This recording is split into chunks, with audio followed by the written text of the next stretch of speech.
ఎవరికైనా ఏదైనా శుభం కలిగితే ఆ శుభానికి కారణం ఎవరు అంటే శంకరుడే. నేను చెప్పట్లేదు ఈ మాట, శాస్త్రములు చెప్పే. శుభములన్నీ కుప్పలు తెప్పలుగా ఆయన పాదముల దగ్గర పడి ఉంటాయిట. ఆయన అనుగ్రహించాడు అనుకోండి, ఓసారి ఇలా అంటాడు అంటే అది ఎగిరి వెళ్ళి ఇంటికి తోరణంగా పట్టుకుంటాడు. అందుకే ఒక గడుసు కవి ఒక మాట అన్నాడు, నేను ఓ పువ్వు పట్టుకొచ్చి మీ పాదాల మీద వేశాను అనుకోండి, నేను వేసినది ఇది పువ్వు, మీ పాదముల మీద ఉన్నది ఇది పువ్వు. నేను ఒక పువ్వు పట్టుకెళ్ళి మల్లికార్జున లింగం మీద వేశాను అనుకోండి, పరమ ప్రేమతో వేశాను అనుకోండి, ఆ పువ్వు ఓ ఏడాది తర్వాత నా ఇంటి మనవడు. నేను ప్రేమతో వేసిన పువ్వు 2 ఏళ్ల తర్వాత నా ఇంట్లో మనవరాలు. నేను ప్రేమతో వేసిన పువ్వు నేను కట్టుకునే ఒక ఇల్లు.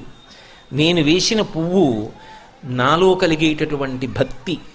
నేను వేసిన పువ్వు ఏ వయస్సులో నాకు రావాలో ఆ వయసులో